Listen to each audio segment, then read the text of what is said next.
everybody. Welcome to what is going to be a pilot episode for a Channel 3 podcast that we're currently calling What Are Your Three? Our intent of which is to discuss with a special guest from the Channel 3 community 3 games. Their top 3, most likely, could be something weirder. Who knows? With this group, never know what's going to quite happen there. So, with me here, El Rey, as always. Hello. As always, I'm here with Eden Tucker, co-hosting whatever he decides that we're supposed to co-host. I'm here to just show up and be around. And I get the honor tonight of introducing our first guest, cknbromein himself, I'd say, the hottest streamer on C3. No doubt about it, on the rise. I mean, man is on a schedule on every Friday night, every Saturday night, playing every party game there is and just making it happen with that radio voice. So, with no further introduction, cknbromein, you want to say hi? Want to tell us a little about yourself? Where can we find you? All that stuff. Absolutely. I am, well, first off, thank you so much. It is quite the honor to be the first special guest here on What Are Your Three? So I am so excited to be here, so excited to see what we have in this episode. But yes, that is quite the introduction. You did so great there. I am super excited to be part of the Channel 3 community, being able to stream on Fridays, and I've been playing some games on my Saturday night streams with some of the Channel 3 members. But yeah, you can find me on TikTok, Instagram, Twitter, Twitch, all at spelled out the same, cknbromein. Super easy to find.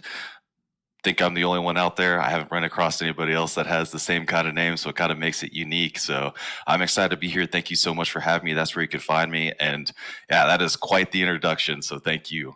The cknbromein, at least you've got that locked down. I just went with Absolutely. my generic name, which is a problem to find most places. So locking that in is a little tougher than the very specific version. But hey, thanks again. We reached out to you, said we wanted to do this, and we didn't really give many parameters. We said we wanted to talk about 3 games, whether that 3 games is Mount Rushmore, if one of the heads gets cut off, if there's something more specific. I don't know. We're winging it. But you gave us a list of 3 games. So we're gonna run down this list here and talk a little bit about it. Some of them we're familiar with, some of which you got to tell us a little bit more about. Sell us on why you have this on your list. What is it that basically this list is about, and where we're going from there. So we're going to start with Brother in Arms Road to Hill 30. So tell us a little bit about that one. Why is that? That was the first one you had on the list here. All right. So we'll start with the overall why I have my top 3 the way that I do. So all 3 games have a good story behind them, and why it makes the impression that it does and why it is in the list, besides being great gameplay. So Brother in Arms, Road to Hill 30. So the story behind this one is there is my love of World War II history to start with. So we'll start there, especially airborne operations. So that's already going on top of my list there. You know, I am 16 years old. This game comes out. I have a whole library of books. I think actually right now it's probably up to about 20, 25 books. I'd actually have to go and count it out about World War II. More specifically, probably about half of them about airborne operations and all that. I got to say, I got to cut you off right there, because right now people are really screwing with the math in their heads because, well, clearly an adult man with piles of World War II books has to be in his 40s. Meanwhile, they're also doing the math and saying, wait a second, this game came out in 2005. How is this guy 16 with a pile of World War II books? And where does that happen? But I apologize for cutting in there, but go on. No, you're good. So I've always had just like a love of it. There's a whole family history behind it. But anyways, so it's out on Xbox. Well, it's across the board on PlayStation, Xbox. And so we talk about 16. Well, I had my 16th birthday, and I was talking about getting an Xbox, saving up my money from working various jobs, doing all that.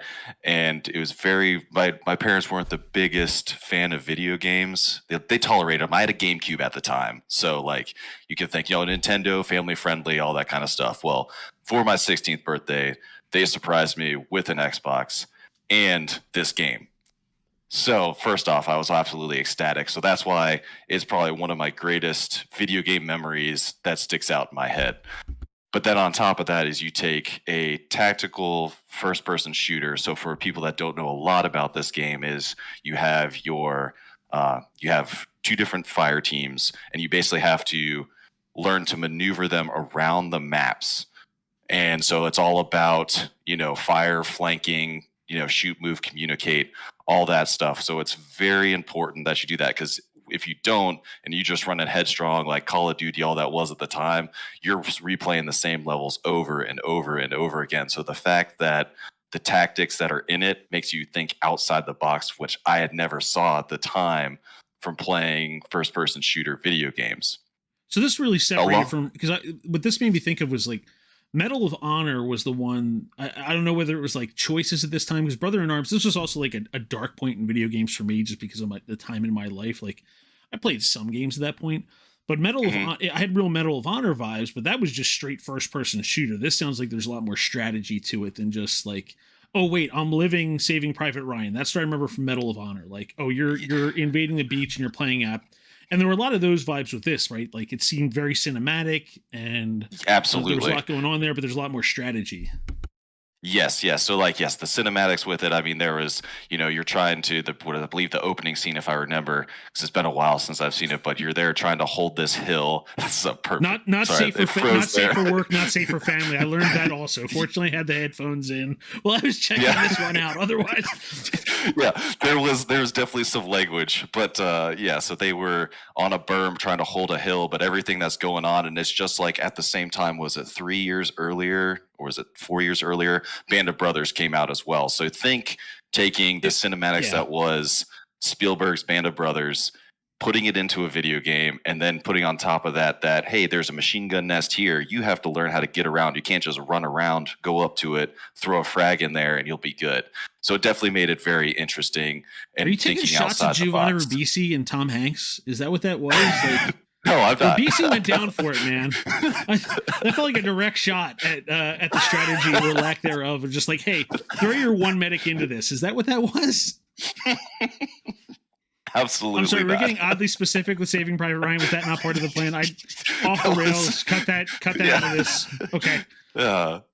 But then also a fun fact about it, and I don't know if you found this in your research of the game, is I forget what the name of the History Channel show is, but they actually used Brothers in Arms as a way to display tactics in the airborne operations of World War II. Yep. There was a whole thing about it where they were talking about it, and they used a video game to show and demonstrate battles and the tactics and all that. So I thought that was really cool as well. Yeah, they called it Brothers in Arms. Yeah. That was okay, they did? Okay. On the History Channel. Yeah. Back when they did history stuff. Not aliens. Not aliens. It wasn't aliens.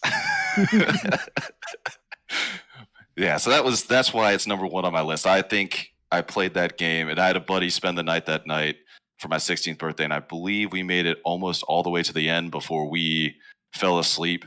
But I think I beat it in 2 days, and it was just because it hooked me in for my love of the history of World War II and airborne operations, and it was just such a good game and outside the box at the time. So, and it carried over with playability too, because of course you can make it harder, but then also too there was a multiplayer. It was just a local co-op multiplayer, but that was also fun as well because it uses the same thing, same basis for the multiplayers. You get 2 squads. Your second player, your opponent gets the 2 squads, and you have to figure out how to, they had objectives and all that stuff, like, carrying a secret message across to another side. So it definitely made it for a different perspective as opposed to your team deathmatch or just deathmatch shooters at the time. Nice. Well, appreciate the walk down there. It explains, again, I really forgot about that post Saving Private Ryan wave that rode clean through the Pacific there. So that makes more sense about not being in your 50s and having this World War II piece here. So yeah. All right, I was go ahead. Sorry. No, after you. I was gonna say, I was just what's the term they tell people for kids that have old soul? An old soul. Yeah, that's what it was at the time. Yeah. Yeah, that'll do it. So let's go to its sibling game. I think the obvious next conversation point. Another war-related title. It's very clear, right? For the second game on the list. Yeah, the second one here going Worms Armageddon. All right. So if no one has played Worms. And this is this one. Okay, so I first played this game. It made it seem like it was technically a bootleg. It was on a CDR. Is the statute of So- limitations is up? Yes, it was. Yes, it was. It's fast. So I had a friend that he always had the latest technology when it came to like computers, or he had, he's the first person I knew that had a PlayStation or a PlayStation 2, or when the Xbox came out. So anyways, one day I go over to his house and I think when he introduced it, what were we playing? I think we were playing Madden. He's like, hey, check out this game that I got. And all it is just the old CDR that was just the silver. And then on Sharpie, it just says Worms Armageddon on it. And I'm like, all right, what's this? And lo and behold, it is the 2D war game with worms. And Obviously. how great like how great is that, playing a 2-player up to could you do up to, I think you do up to four players, I can't really remember, but it just always sticks in my head as a death match with your worms using all sorts of weapons. As water's rising, the land gets destructed like the old tank battles, and they all say different phrases and stuff as it goes. It had everything you needed in a cartoonish way too. See, I just love all of the animal torture that you're describing. If we didn't have context for it, like, again, trying to as much not put dates on a lot of the things we're doing. The Dahmer stuff is really popular on Netflix right now, but I just want everybody to know this is an actual video game that existed. This was not just Bromain sitting in his backyard with a tank and torturing worms. Right. You water played rising. this one, right? I played this game. I loved it, and I always wonder, like, did anyone else play this game? Because I know I played it all the time. Yeah. So my question would be, if you remember, because as well, if you had a favorite weapon. Oh, because there was some okay. fancy ones. So the one that is always the greatest, all right, two greatest, all right, is you had the holy hand grenade. Yes. And but then the other one was the homing pigeon, which was a homing missile, but when you shot it out, it was a pigeon that went up and came rocketing down at whoever you were targeting. So I was gonna say the holy hand grenade because it sang when you threw it. It did. Gave a little hallelujah. It gave an hallelujah and then blew up. Did you have to count to 3? No more, no less. Or am I going to get too deep with the Monty Python and the Holy Grail? No.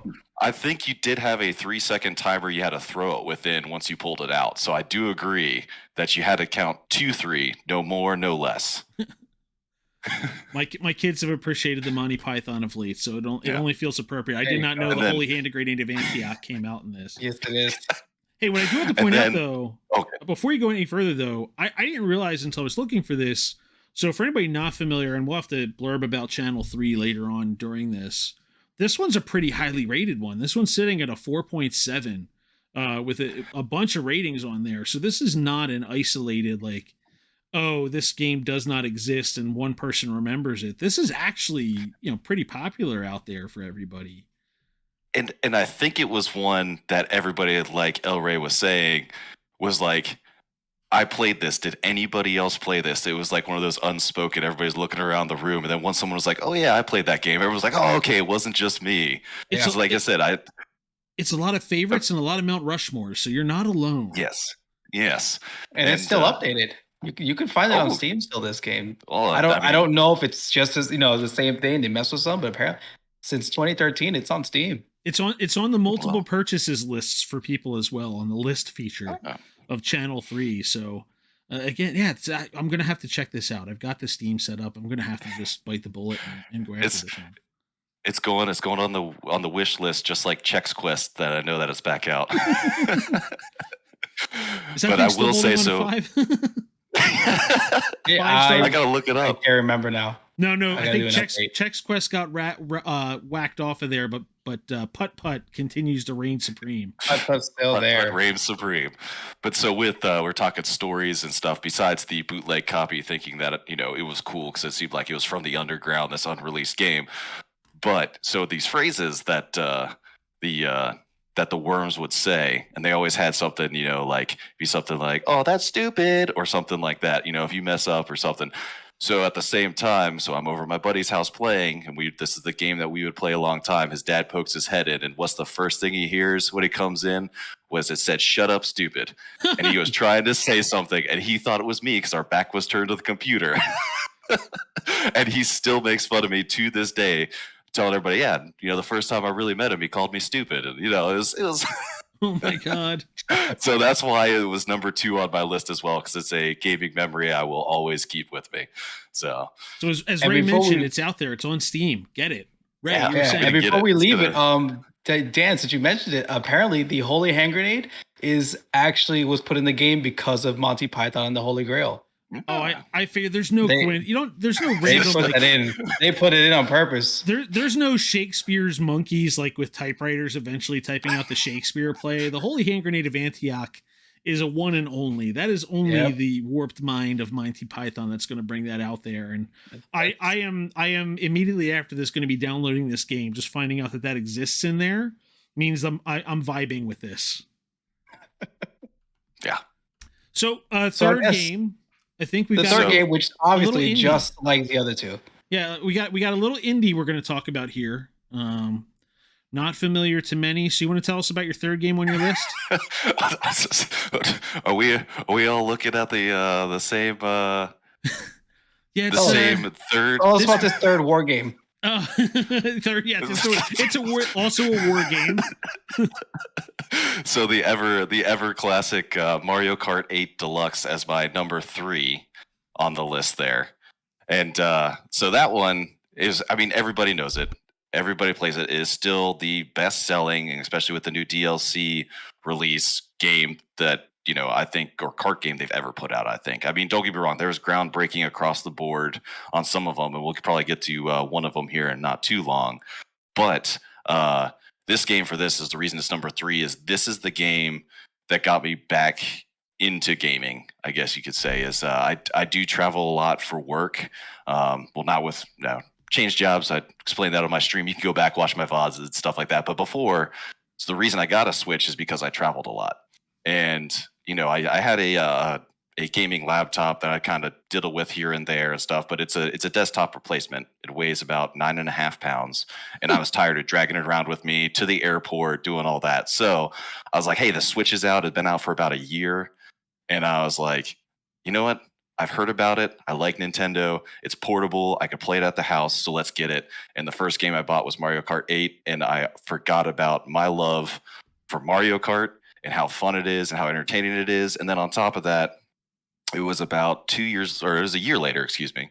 A year later, we had the birth of my first child. And I got into a group of fellow dad racers, and I become friends with a lot of them, which is super awesome. And I didn't always play a lot of multiplayer online games, so I missed a lot of that in my late teens and in my 20s. So I just played a lot of single player games, and it wasn't here and there, kind of doing that, working a job, going to school, doing all that between it. And so the fact that the online aspect and meeting people and finding friends for life, I will say, because it's been going on almost three years now that I've known some of these people, and I think it's a huge monumental thing that coming back and what video games can do. So that is why Mario Kart 8 is placed number 3 on my list.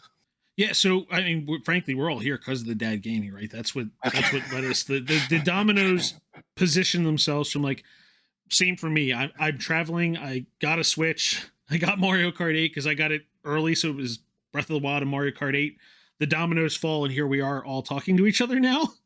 Yes. That progressively, one of those big dominoes was the Dad Gaming Mario Kart League, which led us all to where we are now. As Ray mentioned, though, a war game, right? It's I would, my memories of this game would be non-existent were it not for playing with all of you knuckleheads. And otherwise, I don't think I'd be playing it that much. I'm trying to remember exactly when.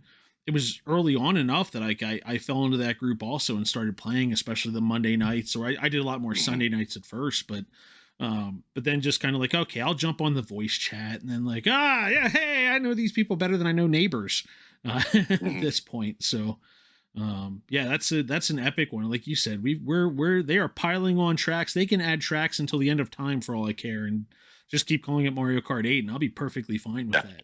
Yeah, that is. I mean, that DLC release was huge. I mean, not like you're just talking competitive wise, I was definitely not getting stale with the tracks because there's always something to learn. And with that, a shout out to Basic. If no one has checked him out on YouTube, if you want to do time trials, that's the man to check out. But yeah, we it are all was disciples of the Church of Basic. Yes. yeah, absolutely. But even you can see talking about war is you can look back at my stream or the Channel 3 stream because I was a featured streamer last Wednesday on the Mario Kart event. As you could see too, is because it was a rough one out there. I mean, it was an all-out war, and you could just see at some points my face just drop where it's like, this game is supposed to be fun, but I am so frustrated right now. But you still got to just put your head in it and do it. And yeah, it's like going to war against some of the people that we have here at Channel 3. Yeah, you, Mr. Mez and Block Mamba certainly made that interesting to get the different viewpoints through the course of that, and that's a great time for the plugs. Is Season 2 is going to have some adjustments, but for the Mario Kart streams will be continuing. But yeah, check it out for channel3.gg. Excellent time to drop a plug in as we're coming off of Friday night party games, which will be moving probably to another night and time as well for scheduling purposes. And Rocket League, as we mentioned on Friday, Ray kind of snuck that in there for everybody. Little tease by Ray, burying it in there for people for the future of hey, that's going to be getting its own setup with the pros, not Ray and I fumbling through it. Not me. I mean, it was, I will say, for the quick plug-in for Rocket League, it was really cool to see this past Friday. I think there were 16 people signed up, as 15 or 16. I can't remember off the top of my head, but I think that was the most we had in the casual tournaments because that's where I belong. But that was awesome to see. It's growing. I know that, I mean, I know it is a very popular game, but the fact that there are so many people wanting to reach out and try, and I know I've had some, I think Nanner was in my stream saying that he wants to get it and get involved. And so there's people now seeing it that may have not wanted to try it because of Channel 3 are like, hey, I could dip my toes in the water because it is free to play on Epic, so why not, right? Yeah, and not to plug a game we weren't discussing here, but I mean, the learning curve for Rocket League is not bad. They tier everything out, so you're not playing against God's gift. Unlike Mario Kart, we'll see like that person who's got a 40,000 point ranking, and you're like, oh, okay, I'm going to get destroyed by this person who has only played this game with all of their lives. But you can actually work your way up in Rocket League and do so quite nicely. But Mario Kart 8, again, nice learning curve. We got a good group for playing that, especially if you come on over to Channel 3. So excellent segue there. Now we did give a little credence. Now Ray created a list a little bit ago on Channel 3. It said Mount Rushmore, 4 games only. People tried sneaking in extras in the comments. Ray went and deleted those people. They went and had their families threatened, cajoled. So no, we said gotta do what you gotta do. 4. That's it. 4. Which again, I'm pushing for Joel, and this is our record when he finds out that we're doing this because we still haven't told him about this yet. My goal is still for us to have a list of 3 attached to your profile. I think that's the way to go. However, for the sake of conversation, we're going to give you a little leeway here and talk about a couple of games. So you had some honorable mentions on the list here. So talk to us about your honorable mentions. All right. So you said Mount Rushmore. So 4. Well, I decided I'm not going to do that. No, because I like 3. So I'm going to give you 3, and sticking with Channel 3, I'm going to give you 3 honorable mentions and just run through them here real quick. So number 1 in the honorable mentions, Tony Hawk Underground. All right. So that one, just real quick on that one, you get to be the skater. This is your story. It's awesome. It was my first Tony Hawk game that I've owned. I've played the other ones, but never owned one. Owned it on GameCube. Loved it. Great soundtrack. Number 2, another GameCube game. It's my first Mario Kart game, Double Dash. I think it's amazing. I think they do need to add in either a remake or they need to figure out how to put it in as a DLC because it was awesome playing with 2 people, being able to switch around, change weapons, and even just by yourself having the ability to switch your items and be able to use them, and special items, which I think is great. I think they added them in Mario Kart Tour, but they need to bring it to Mario Kart 8 or Mario Kart 9. And then last but not least... Wait, because I gotta call out something here before you go back, because I got to make a callback here. Because it got the Matt Damon old face thing happening from Saving Private Ryan when you said your first kart game was Double Dash. As, yes. No, thanks. I appreciate just the square kick and the... Yeah, anyway. Fortnite, you're saying. The first... Oh, no, sorry. That is the first kart game, or first kart game that I owned. I played I played the Kart 60 or Mario Kart 64, Found which it in a I know that museum, did still you? is. No, not in a museum. I did not own a Nintendo 64, so that's why I didn't own it. So I played it, but I didn't own it. Found in the Senior So Citizen that's Center. I where. got it. Okay, cool. Yeah. Tell Dad how you didn't play the Super Nintendo one, because I didn't either. I didn't even know that one existed. Yeah. Put that out there right now. Side plug. I didn't know that either. So Fair, it's moving not on. a real game. Fortnite number 3. This one. So Fortnite. This is the reason behind Fortnite is I've also met up with some dads in a separate from the other dad group that I was belong to. I have another dad group that I'm in as well. That is a strictly Fortnite dad group, and I've actually met some dads in there that are super awesome. And one of them, when we talked about friends for life, this is how far this has gone. Is I want a Christmas card list with some of them, which in itself is cool having gaming friends to do that. But we know each other as dads, and he actually sent a supply drop, the actual supply drop box that you see in Fortnite, in a package to my house for my whole family. Something for my kid, something for my wife, something for me. And it was all themed around Fortnite. And it was awesome. And I was like, this is just really cool how, again, it brings people together and all that. So that is why it's number 3. I enjoy the game, but it has also given me more friends for life that I never thought I would ever know. So that rounds out my honorable mentions. I was gonna get you with the lightning round questions on that, but I think you answered some of them. I was gonna say why. So why Underground instead of Pro Skater? Because I know Pro Skater is probably the more popular of the two series. Definitely. So I like Pro Skater, but I did, and I mean it has great soundtrack as well. I remember playing at my cousin's house, PlayStation 1. And just dropping into the abandoned warehouse, Goldfinger's playing. Like there's nothing better. It doesn't get any better. But like I said, because Underground was my first Tony Hawk game that I owned, but because you are the skater and it's your story. I mean, granted, it is a standard story, but the fact that you get off your board, you could run around, you can climb on stuff. It's like, hey, it's like me skating around the neighborhood, around town, and I'm just here, building my stats and hanging out, because you have he ends up becoming your arch nemesis. Not to ruin it if nobody's played it, but your best friend, you travel the world with them, and it ends up being a big jerk. But I think it's fun because it's around you and skating and all that. So. All right, Double Dash. What was the favorite special item? Because I also love the special item part of it too. That was my favorite special item would have to be Donkey Kong's big banana. Okay. And then Fortnite, I will keep it easy. What's your favorite drop site for Fortnite? Okay, so favorite one right now is definitely got to be Chonkers Speedway. That has been, just because it's my go-to. We all land, I have a squad that I normally play with late night on Fridays and Saturdays after I stream, and that is where we go. It doesn't matter if it's hot or not. We're usually going there. Sometimes we'll change it up. There's a few other places, but Chonkers, since it's been there, that has been our go-to. All right. Well, we've talked about the past. Let's move to the future. So we gave you an opportunity to talk about a future game you're looking forward to.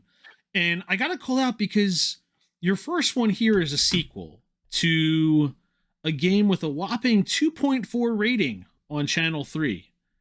So, oh boy, tell me about what you're looking forward to here. All right, so we're talking about Kerbal Space Program 2. All right, so I know there's probably not a lot of people behind it. Maybe not a lot of people know about it, but you are in charge of mission control / piloting / but it's all about the Kerbins. Some Bobo minions. It looks like is like Bobo minions. Yeah. Is that like the discount brand minions? I mean, the first guy you control, his name's Jebediah Kerman. May he rest in peace. I accidentally launched him to the moon and missed the orbit, and he's off somewhere in the universe, still just floating away. Out there somewhere. Bless his soul. F in the chat for Jebediah or whatever that was. Yeah, Jebediah. That was his name. But it's so I just happened to stumble across Kerbal Space Program on a gaming subreddit, and At the time, I was, kind of going through Steam and just, everything on Steam's available. Everything, if there's something on sale, I'm probably going to buy it. I've definitely had to constrict myself to be like, okay, I can't own all these games and play them. Be careful because this can be used against you at a later date. So I don't want this. I don't want this to be brought up in some kind of a meeting where someone's going to tell you got a problem. But I got a problem. Careful. No, I have gotten good about it. Even though it's on sale, I have to really. What's that? What's the lady that does the Spark Joy? I have to think about that. Oh yeah. Thank you for your time. Do you Spark Joy? No, I could put you to the side. But I saw it. I saw Kerbal Space Program in there and got it, and I fell in love with it. But the fact that it's okay graphically, maybe it's my laptop as well, but it seems limited. The fact that they're bringing in updated graphics, some of the travel and the science behind it for space travel is more accurate. It's pretty close right now, but it's they're still it's gaming, but the fact now that it's more physics kind of based with getting it into Space Program 2 is going to make it fun, and the fact that it's now more about the colonizing the solar system more than it is just trying to make it to the moon or how far can you get from there. So just seeing that it was also a delay as well kind of anticipates it to say they knew it wasn't ready. So I want to see how far they take it to see if they can deliver a perfect game. well, Kerbal Space Program 1 needs your rating, apparently. Okay. It's hurting out there. Yeah. Okay. Now, you did mention Fire Emblem Engage, which I'm going to bring up just because I'm right there with you. But why that one? So this one was actually, I will say, goes back to I hadn't played one. Oh, I did finally pick up Three Houses, but I hadn't played one since Fire Emblem on my Game Boy Advance. So the original one was that when the Japanese Blades. finally started to let us have them. They were keeping them from us through the 90s JRPG rush, and finally gifted them to us in the 2000s. Waited better late than never. Better late than never. So I had it, and I've always had it, but I tried playing, I forget which one was it in I'll have to look back. It was around 2012. My brother had it on the 3DS, and I just wasn't really into it. And the fact that I just saw the Nintendo Direct and they had the trailer for it, and it looked, even though it's updated graphics, 3-dimensional, says that is the way that it feels to me, and it feels like playing like how I felt playing Fire Emblem for the first time, where it just kind of felt like it was more pulling me in, and Martha's back, I believe, is what they threw out there as well. Like a Ghost Marth or something, it seems like. I think there should be some spirits of prior games, it looks like. Yeah. But also, too, I will say, is the reason I'm excited for it is because I did bring out the Game Boy Advance and fire Emblem. And let me tell you, I don't know how I did it for years playing on a Game Boy Advance. That is really tough to like stare close at that game and try to, maybe I'm just getting older, I don't know. So something that I can actually hook up on the Switch and display on my monitor and be able to just be comfortably sitting, I'm excited for it to kind of relive that nostalgia. I appreciate the Advance because like I found one retro, like just kind of hanging around. No backlit screen though. Like there's just so much about it. Like it's still in true Nintendo advanced fashion. It's always just a little bit behind where it should be. So. Yeah, and that's what I was one of those. I know there's all these videos about it, about hooking up all the extra attachments that were to Game Boys, and I was the one that had the magnifier with the lighting for the screen, and I can say that probably helped save my eyes maybe a year or two, being able to have that, because the no backlit definitely makes it tough when you're just sit there and the glare's coming off of it and all that. So it's tough. Yeah, assuming they don't delay it, they've got a hard date in January 20th for that one, so I'm thinking that's cooked and they'll be ready for it. So I'll be right there with you, first in line for that one. All right, awesome.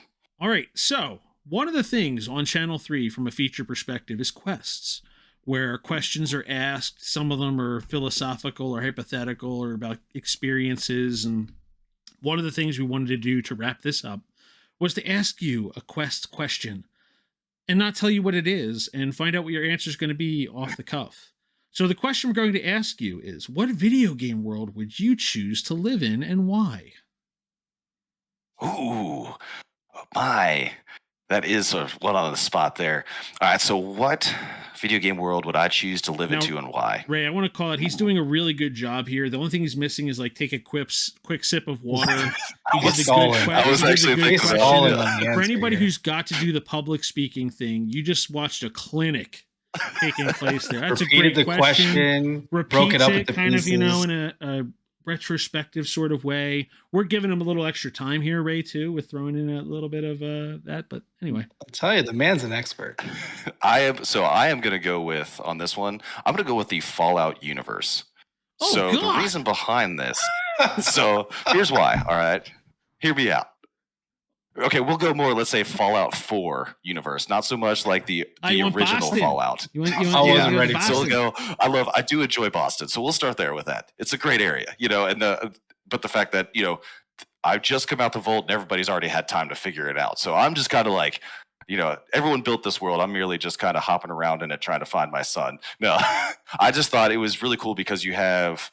I mean, of course, you got your mutants, super mutants, all that stuff. You got some ghouls and all that. But the fact that everyone now has taken the time to build up, make sure everyone purify water, do all that. But it's the post-apocalyptic. Maybe it's that little bit of steampunky feel to it. But it's the fact that everyone talks about what the world would be like, and then you could actually be in it and see it, and you could get yourself some sweet, super body armor, in the T-72.